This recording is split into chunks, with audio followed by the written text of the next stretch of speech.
Hello guys, ang kapayapaan ng Diyos sa ating lahat. Welcome back sa ating YouTube channel. Yan, matagal-tagal tayo hindi nakapag guys, upload. Kasi medyo busy tayo sa labas. Yan, meron na naman tayo dito kakalkalin. At testingin natin to guys.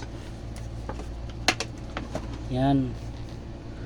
Ang error daw nito, sabi ng ating tropang tik, P4 daw, P4 error. Subukan natin kung P4, testingin natin. P4 error. Tingnan natin to guys. Pula. P4 error ito guys, P4. Kaya tingnan natin kung magpi-P4. Magbi-blink naman agad to pagka pagka problema. May ilaw yan dito guys, so magbi-blink yan yung orange nya. Tingnan natin. Lagyan natin ng reactor, compressor. Yan. Ayan guys, saksak natin to tingnan natin to kung sasabog. Yan,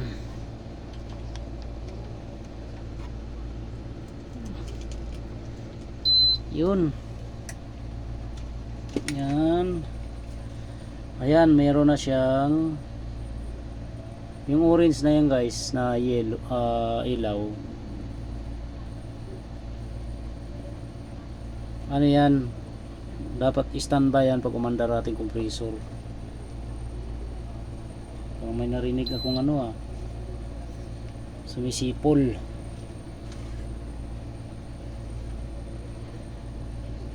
Yan, tingnan natin.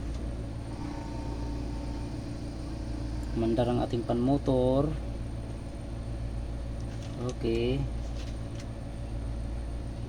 may re-repairin pala ako dito guys, itong galing ng Tarlac City. Iyan ko muna to, tingnan ko muna kung ano magagawa ko rito. Ayan, nag-blink na siya guys. Pansinin nyo guys, nag-blink ang kanyang yellow ba to, yellow na lead. Ibig sabihin error yan, error na yan siya. Yan, antayin natin guys kung anong error. Ito yung kanyang receiver. Yan, antayin natin mga 3 times kung ano yung nagiging error nya. Yan. Okay, antay tayo. Antay muna tayo Ayan guys, P4 error P4. Yan, alamin natin to guys kung ano naging problema nya. Okay, P4 error, ayaw mandar. Yan,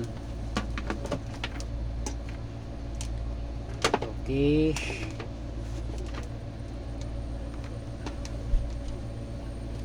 Yan, pag nagpapa-repair pala tayo guys ng board, wag natin madaliin yung nagre-repair guys, kasi hindi madali hindi madali ang mag-repair ng board. Mahirap, masakit sa ulo. Yan, kung may mga kliyente kayong nagmamadali, pabilihin nyo na lang ng board.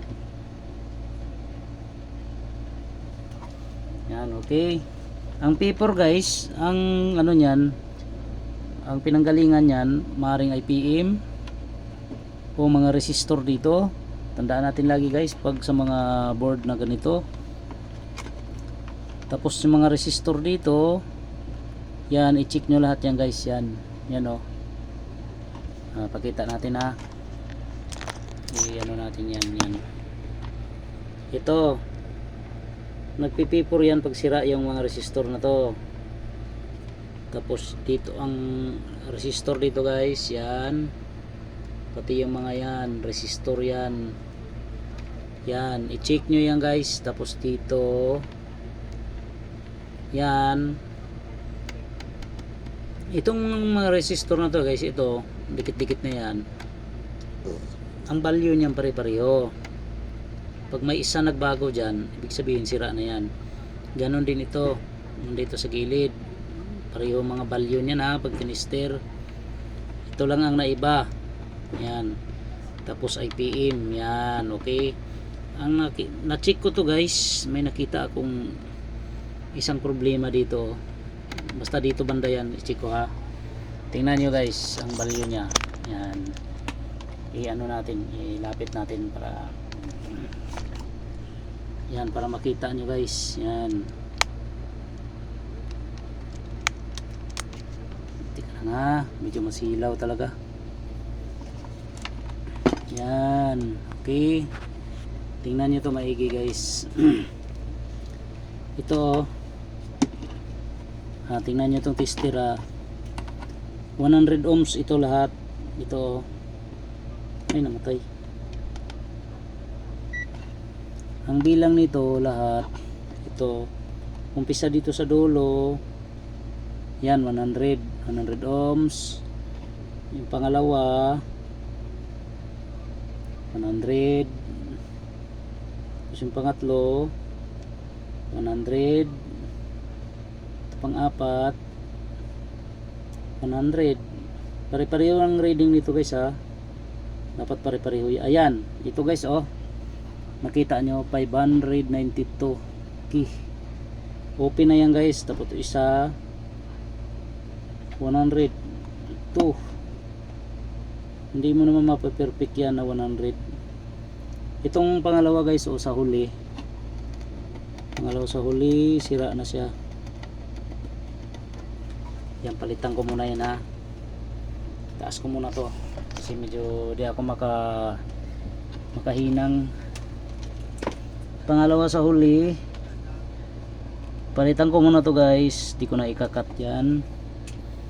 Para makita nyo. Tapos i-testing ulit natin to. Yan. Yan. Yan guys oh. Oh. Napakaliit. Yan. Ano natin to ha. Palitan natin yan.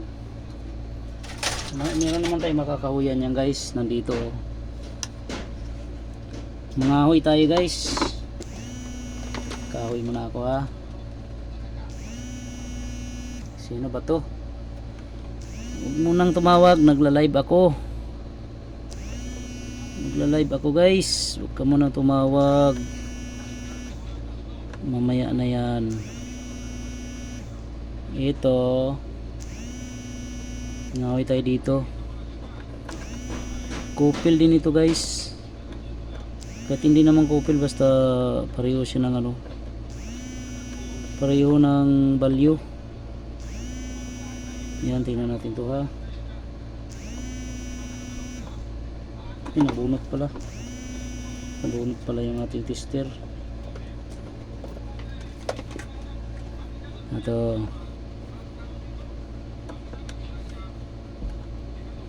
May na kayo tumawag sir. At ako'y nagla-live. Yan. Tanggalin ko muna to. Kasi papalit natin dyan. Okay.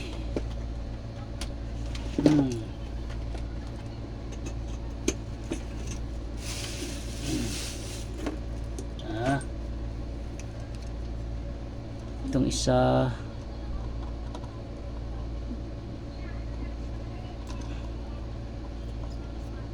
Yun.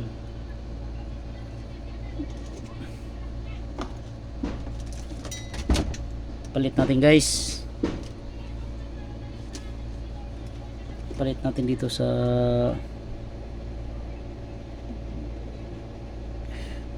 liit lang nito guys.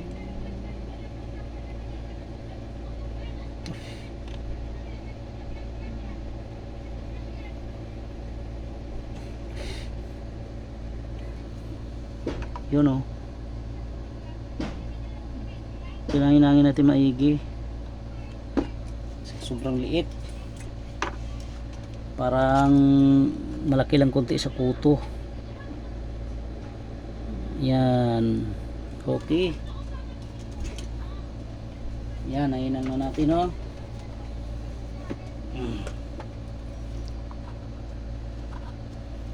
I-check natin kung dumikit. Yung pangalawa yan eh, pangalawa. Yan, pangalawa. Ito yon. Yan, maganda pagkadikit guys oh.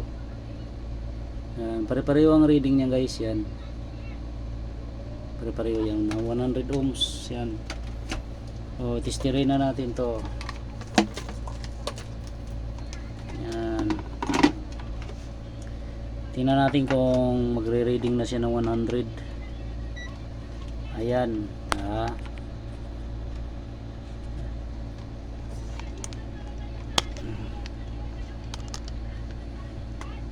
ito tester natin guys oh. Yan, sinom ko na. Ito yan, ito yan oh. Pangalawa, dapat 100 yan. Ayan, 101 ohms. Yan, okay. Ibig sabihin goods na siya. Ano na siya, sakto na yung value niya. Yan, testingin ulit natin to kung gagana siya ha. Testingin ko muna at tingnan natin to. Yan,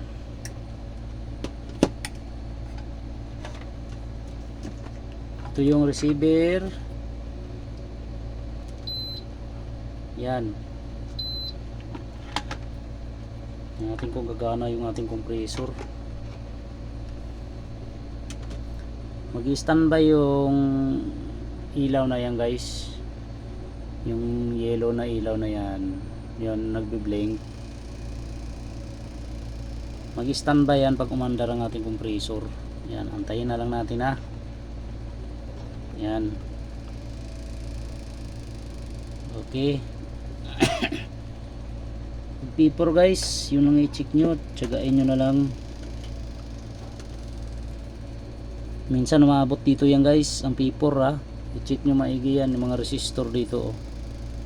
Hanggang dito papunta rito guys. Yan, ayan, nag-standby na siya guys oh. Oh, gumana na yung ating compressor. Ayan oh, ayan, gumana na. Tambahan na naman natin guys. Yan, nabili na naman tayo ng bigas dito. Ayan, gumana na siya oh. Yan, yan, mahirap talaga mag-repair, tsamba-tsambahan lang. O yan oh, gumagana na siya oh. Dito lang pinalitan yan oh. Okay, salamat sa Diyos, nakatsamba tayo guys. Sana may nakuha kang idea guys sa mga bago nating mga tropa na nagre-repair ng board. Bago lang din naman ako guys, tsamba-tsamba lang. Sana may nakuha kang idea. At sa mga bago pa nating mga tropa dyan na hindi pa nakapag-subscribe, subscribe naman ng aking channel at share nyo na rin at comment na rin kayo. Salamat sa Diyos at ingat tayong lahat. Isang magandang hapon sa ating lahat. Okay, salamat sa Diyos.